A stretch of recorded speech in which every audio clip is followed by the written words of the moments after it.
Imagine mourning your wife for 8 years, only to discover she's alive, and married to your brother-in-law. This is the story of betrayal, lies, and a life stolen from me. Hi everyone, before we dive in, make sure to subscribe for more unbelievable true stories that will leave you speechless. David had spent the last 8 years living a life that felt empty and broken. After the tragic news of his wife Anika's death, he had thrown himself into work, moved to a new city, and tried desperately to heal the wound that had been carved into his heart. He had mourned her daily, imagining her smile, her voice, the warmth of her touch, clinging to memories that were all he had left. Every year, on the anniversary of her death, he would visit the cemetery alone, laying flowers at her grave and whispering the words he never had the courage to say while she was alive. He thought he had reached a fragile peace, that he had accepted the life fate had dealt him. Then came the call.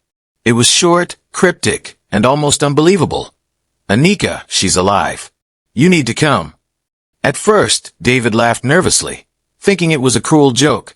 But something in the voice on the other end, a tremor, a seriousness, made his blood run cold. Doubt and hope collided inside him. Could it be true?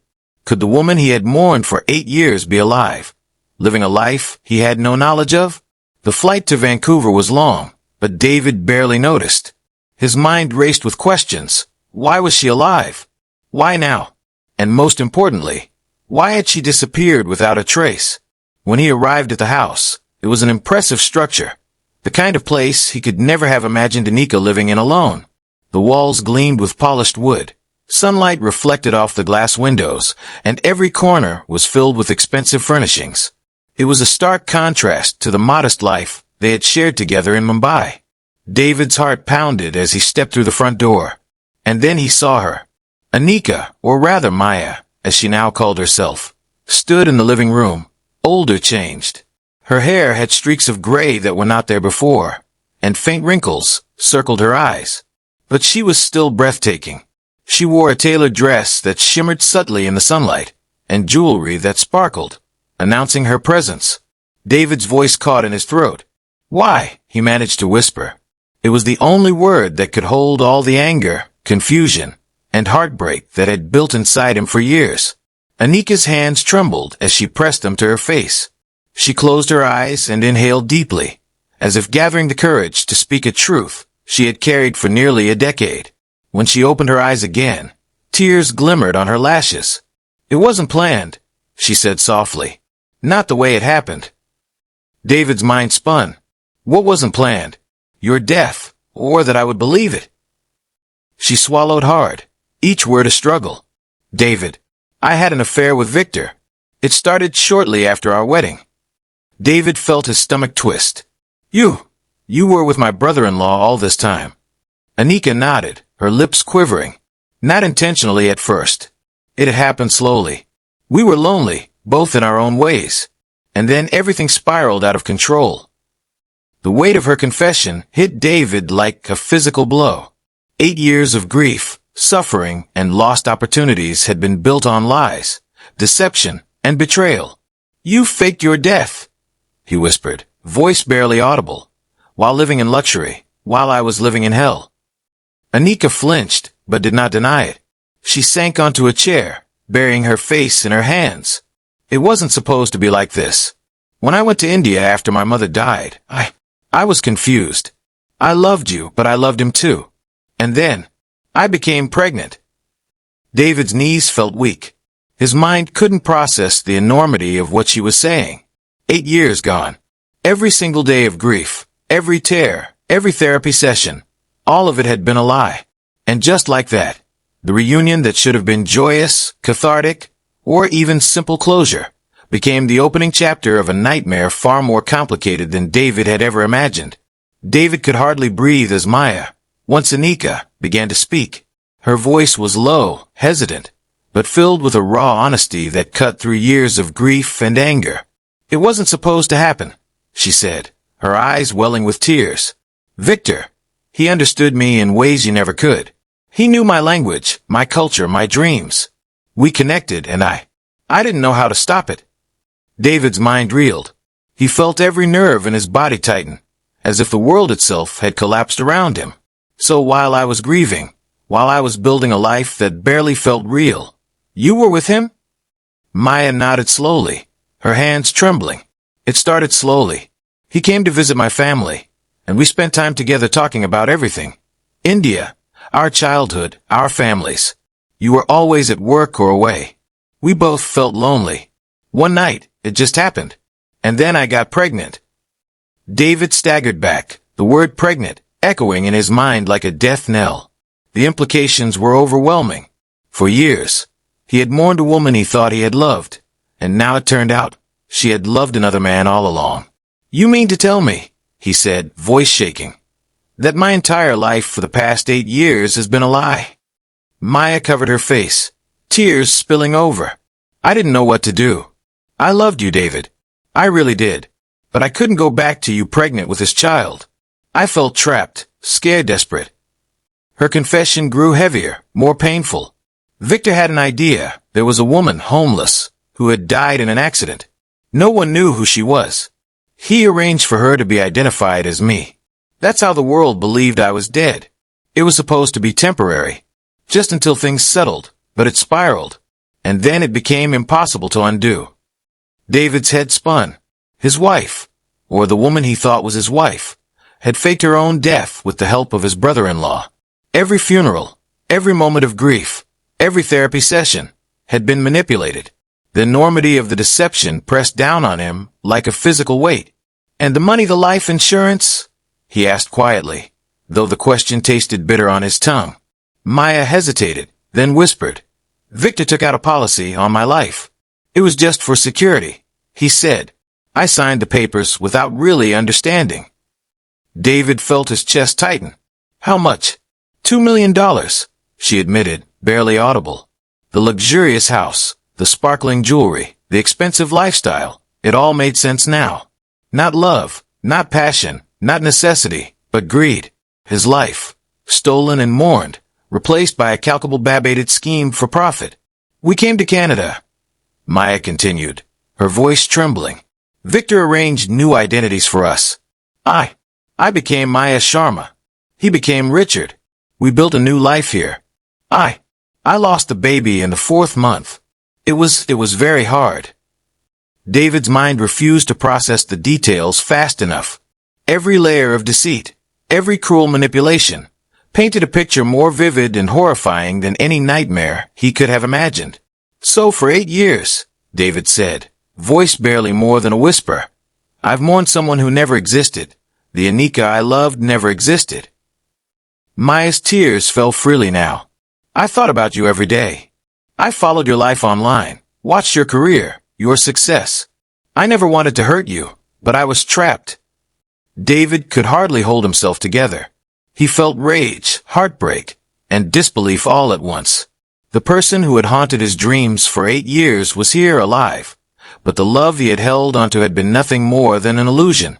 The room felt suffocating, filled with unspoken words and the weight of a betrayal so deep that David's very foundation seemed to crumble.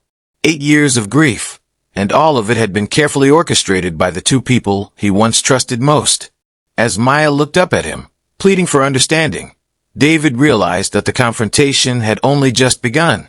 This was not just about lost years. It was about truth, justice, and the reckoning that was about to unfold. David's eyes swept across the room, taking in every detail of the life that had been built on lies. The furniture gleamed with polish, designer lamps cast soft, golden light across the walls, and the scent of fresh flowers filled the air. Every object screamed wealth, paintings, sculptures, and expensive gadgets that seemed almost absurd in their abundance. All of this is from the insurance money? David asked, disbelief written across his face. Maya nodded, her shoulders slumping. Victor invested it wisely. He set up businesses, real estate. Everything was calculated. He wanted security. He wanted control. I just went along. David felt a wave of nausea. For 8 years, he had scrimped, sacrificed, and mourned a life that could have been shared. Meanwhile, they had lived like royalty, hidden behind false identities, protected by wealth and manipulation. Maya continued, her voice quieter now. After the fake death, Victor and I lived in a small cottage in the mountains near Mumbai. No one knew where we were. We were isolated, almost like prisoners. He controlled everything, David. Every letter, every phone call, every choice I made. He said it was for my safety, but I felt trapped. Every day felt like a test. David's hands clenched into fists. So the love, the comfort, the luxury, none of it was real. You were just living in a gilded cage. Maya nodded. We eventually got Canadian identities. Victor had connections with a company that forged documents. Birth certificates, degrees, social media profiles, even fake family photos. He made sure everything looked perfect. I became Maya Sharma. He became Richard. We had a ceremony in New Delhi, and then we moved here. No one ever suspected a thing. David walked closer to the window, staring out at the sprawling bay beyond the terrace. The sun reflected off the water like diamonds, just like the life they had constructed, a beautiful lie. And all the while, I was out there, he muttered, voice breaking, mourning, thinking I had lost you forever. Maya's eyes filled with tears. I followed you online, David. I saw your life. I was relieved you were doing well, that you moved forward. But I couldn't go back. Victor made sure of that. We were trapped in this web, built on lies. David felt a mixture of anger, sorrow, and disbelief. The house, the cars, the vacations, they weren't tokens of love or happiness. They were symbols of manipulation, proof that Victor had used money as a weapon. You lived in luxury, David said, his voice rising, while I lived in hell, thinking you were dead. Maya's whisper cut through his rage. It wasn't supposed to be like this. I never wanted this. I thought I was protecting you, protecting us. David shook his head. Protecting us? No. You were protecting him. You were protecting a lie. And for 8 years, it cost me everything. My heart, my trust, my life. He looked around one last time, taking in the luxurious deception. Every item in this house, every polished surface, was a reminder of how meticulously Victor had planned this world. A world that had been built at the cost of David's suffering. The weight of realization pressed on David's chest. This was no longer just about betrayal or an affair. It was about power, control, and the staggering cost of lies. And now, the confrontation with Victor was inevitable. The luxurious facade could not hide the truth any longer. The confrontation. David's heart pounded as he heard the familiar sound of the front door opening. Footsteps echoed through the hallway, deliberate and measured. Victor had arrived. The man who had orchestrated 8 years of deception, the architect of lies and manipulation, was finally here. And David could feel the weight of everything crashing down in this one moment. Maya froze, her face paling. He's here, she whispered, almost to herself. The footsteps grew louder. And then he appeared in the doorway, Victor. Tall, composed, wearing an expensive suit that mirrored the house's opulence. His hair was streaked with gray, but his eyes held the same cold calculation David remembered from years ago. For a long, tense moment, the three of them simply stared at each other. David, the man who had mourned a fake death for 8 years. Victor, the man who had stolen that life. And Maya, the woman caught between the two worlds. Victor broke the silence first, his voice calm but sharp. David, this is unexpected. David's jaw tightened. Unexpected? You faked my death, stole my wife, drained her life, and lived in luxury for 8 years. And now you call this unexpected? Victor's eyes flicked to Maya, and she flinched under his gaze. There was a silent exchange, a communication David could not understand, but the tension was palpable. Victor's control was evident even in a glance. Let's speak English, David said firmly. I deserve that much. Victor's composure didn't falter. He calmly poured himself a drink at the bar, ignoring David and Maya. Every movement was deliberate, showing control. But David noticed the subtle tension in Victor's shoulders, the slightest twitch betraying unease. You shouldn't be here, Victor finally said, setting down his glass. This is my house. My rules apply. David laughed bitterly, the sound sharp and cold. Your rules? The ones about fraud, lies, and stolen lives? Those rules. Victor's face hardened. Survival rules. Something you wouldn't understand in your privileged world. David's anger boiled over. Privileged? You destroyed 8 years of my life. You made me mourn a woman who wasn't real. And for what? Money? Control? Luxury? Victor took a slow step toward him. Maya didn't belong in your sterile Western life. She needed guidance, structure. I gave it to her. David's voice shook, but he stood tall. You controlled her, manipulated her. That's not guidance. That's imprisonment. Maya tried to intervene. Stop. Please, don't fight. It won't solve anything. Victor's tone was icy. Violence isn't necessary. You're here. You found us. What do you want? David's eyes bore into him. I want the truth. The whole truth. And I want you to pay for what you've done. Victor laughed, a cold, harsh sound that made David's skin crawl. Pay. We've already paid. We've built lives from your absence. Isn't that punishment enough?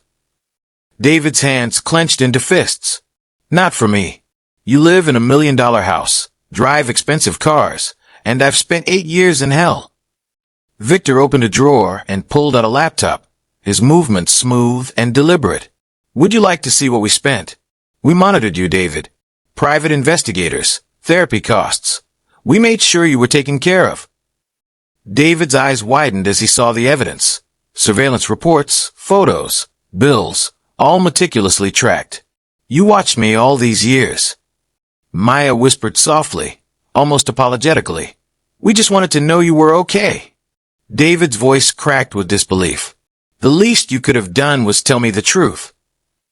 Victor leaned in, eyes sharp. Do you think you would have been happier knowing your wife left you for me, was pregnant with my child, and never truly loved you? The words hit David like a punch to the stomach. He staggered but refused to collapse. It's not true, he whispered to Maya. Victor straightened, his tone a mixture of warning and command. You will not involve the authorities. You will walk away. David slowly pulled out his phone, his movements deliberate, revealing the recording app he had secretly activated. Try me, he said, his voice firm. Everything is being recorded. If anything happens to me, the police will know exactly who you are. Victor's confidence faltered. The calm, controlled man began to show cracks in his carefully built armor. David stepped closer, careful, calculating. You're not a killer, Victor. You manipulate, you control, but you won't harm me. Victor's hand twitched toward the drawer again, but David's eyes didn't leave him. It's over, David said quietly, but with unwavering determination. The truth will come out. In that moment, the confrontation reached its peak. A battle not just of strength, but of years of lies, manipulation, and revenge. David realized that this was the turning point, the moment where Victor's empire of deception could finally crumble. The tension in the room was suffocating. David and Victor stood only a few feet apart, eyes locked, each one measuring the other. Maya was caught in the middle, trembling, her hands covering her face. The luxury of the house, the sunlight streaming through the windows, all felt surreal against the storm that was about to erupt. Victor's hand twitched toward the desk drawer where the pistol rested. David noticed immediately the small, cold metal representing years of control, manipulation, and fear. Every second felt like an eternity. David, you don't understand, Victor said, his voice calm but edged with danger. You shouldn't be here. This is my world, my rules. David took a slow step forward, unwavering. Your rules? The ones about stealing lives, faking deaths, and committing fraud? That's not power, Victor. That's cowardice. Victor's eyes narrowed. Be careful, he warned. But David kept moving, holding his phone with the recording app running. The lie of protection was now his weapon. Victor's confidence began to crack, his calculated demeanor faltering. Maya suddenly acted. She lunged at Victor, trying to wrestle the gun from his hands. Stop this, she screamed, her voice raw with emotion. This is all my fault, Victor. Give me the gun. The struggle was chaotic. Furniture shifted. The sound of shuffling feet echoed against the walls. Victor's grip on the pistol was strong, but Maya's desperation gave her strength. David seized the moment, moving in to tackle Victor, while Maya continued struggling. Years of pent-up anger, grief, and frustration fueled David. Every memory of loss, every tear shed in secret, every lonely night, believing Maya was dead, surged through him, giving him an unexpected surge of strength.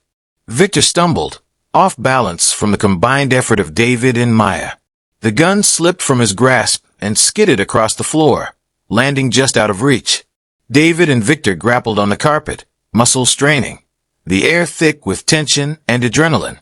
"Call the police, Maya," David shouted, pinning Victor's arms to the floor. Maya froze.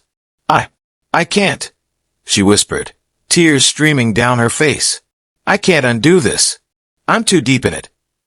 David's heart sank, but he didn't relent. "This is your chance to be free, to stop being controlled. You can start over."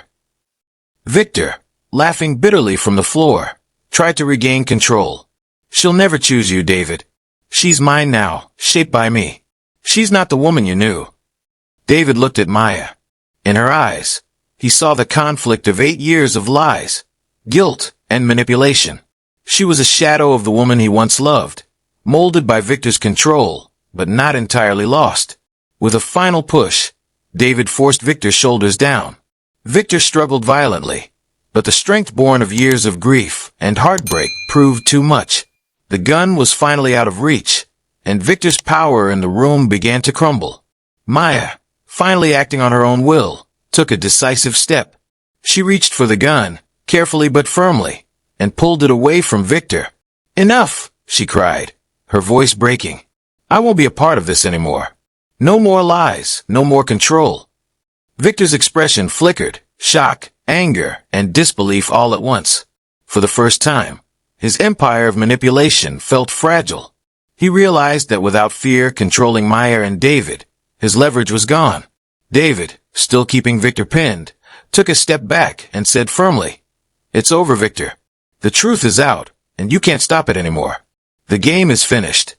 The room, once filled with tension and fear, now held a fragile, chaotic calm. The struggle for control had ended, not with bloodshed, but with the courage to defy manipulation, the first step toward justice and freedom. The room was heavy with silence. Victor lay pinned on the floor, breathing hard, while Maya stood near the window, trembling but resolute. David's heart was still pounding, his mind racing through every moment of deception, betrayal, and grief. This confrontation was over, but the next step, justice, was only beginning. David reached for his phone. His hand shook slightly, but his voice was steady. "I'm calling the police," he said firmly. "It's time the truth comes out. No more lies, no more manipulation." Maya hesitated, her face pale. I can't," she whispered. "I've lived this lie for so long. What if it ruins everything for me?" David stepped closer, gently but firmly. "Maya, you've already been trapped in this for years. But now you can take control. This is your chance to finally be free. It's not just about punishment. It's about truth, closure, and starting over." Victor, sensing his control slipping, spat out bitter words. "You think this will save you? You'll all be ruined. The money, the life, the identities, they're mine. You'll never undo it." But the moment had shifted. David had taken the first step, and Maya, for the first time in years, stood beside him. The phone was in her hand now. She nodded slowly, her voice barely above a whisper. "Okay, let's do this." Within minutes, the sound of sirens pierced the air. Police officers arrived at the lavish home, taking in the scene. A man restrained on the floor, a woman standing with trembling courage, and another man documenting everything. The officers quickly took control. Victor and Maya were both questioned, and David recounted every moment he had witnessed: the fake death, the stolen identities, the insurance fraud, the offshore accounts, and the manipulation that had ruined years of his life. Maya's confession came slowly.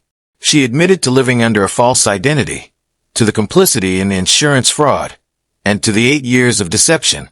But she also revealed the coercion, the fear, and the control Victor had exercised over her. The officers listened carefully, documenting every detail.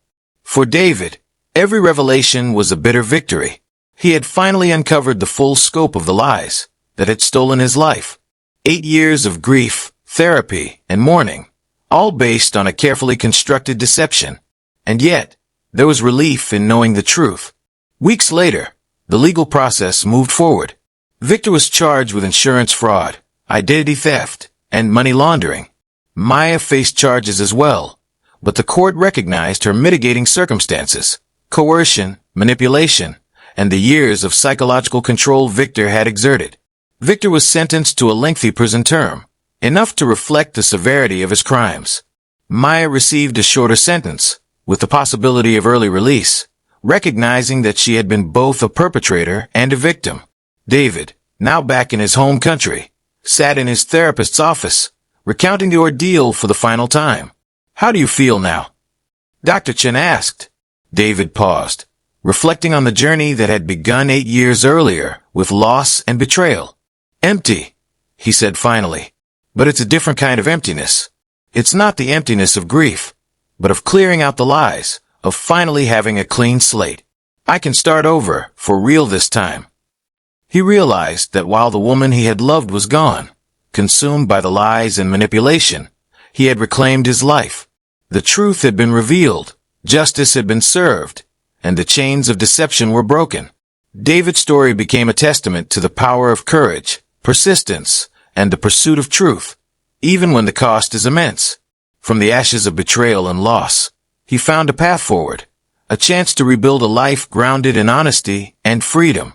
Months had passed since the courtroom drama, the arrests, and the unraveling of a decade-long deception. David sat on the porch of his new apartment, sunlight spilling across the wooden deck, the soft hum of the city below offering a strange sense of calm. It was a far cry from the chaos and betrayal he had endured, yet the memories remained vivid, haunting at times, but also grounding him in the reality he had reclaimed. He reflected on the 8 years that had been stolen from him, the grief over a wife he thought was dead, the therapy sessions that forced him to confront unbearable loss, and the slow, agonizing realization that the woman he had loved had never truly belonged to him. The pain was still there, but now it was tempered by clarity and freedom. David had made a choice to let go of anger and resentment, not because the betrayal was forgivable, but because carrying it any longer would have chained him to the past. He began building a life rooted in honesty, self-respect, and the simple joys he had once overlooked. Friends, family, and even colleagues in his new city became the pillars of his support, helping him rediscover what it meant to trust and connect again. Maya, now serving her sentence, had become a complicated memory in his life. He did not hate her, nor did he wish to see her. The lessons she embodied were painful but invaluable. She represented the duality of human nature, the capacity for both manipulation and vulnerability. David acknowledged that, while she had made choices that destroyed his world, she too had been trapped in a life controlled by another, a reminder of the complexity of justice and forgiveness. In the quiet of his apartment, David began pursuing dreams he had shelved for years. He traveled, he wrote, he explored passions that had been neglected while grief consumed him. Each small victory, each new connection, reminded him that life could still be beautiful, even after profound loss. He allowed himself to feel again, to hope, to laugh, and to imagine a future not defined by the past. One evening, as he walked along the waterfront, he looked out at the horizon, the sunset painting the sky in shades of gold and crimson. A sense of closure settled over him. He had faced the betrayal, confronted the lies, and ensured justice was served. The world, with all its unpredictability, had given him a second chance, a chance to live authentically, without fear or deception. David smiled, not because the past had been erased, but because he had survived it. The scars remained, but they no longer dictated his path. He had learned that while people can take years from your life, they cannot take your courage, your will, or your ability to start anew. The camera would linger on him, walking forward along the glowing shoreline, a symbol of resilience and hope. As the screen faded to black, a final message appeared. Even in the darkest betrayals, truth and courage can light a new beginning. Your past may shape you, but it does not define your future. And with that, David's story closed, not with vengeance, but with empowerment, freedom, and the promise of a life fully lived. If David's story moved you, make sure to like, subscribe, and share. Every story has a lesson, and your support helps us bring more incredible true life journeys to light.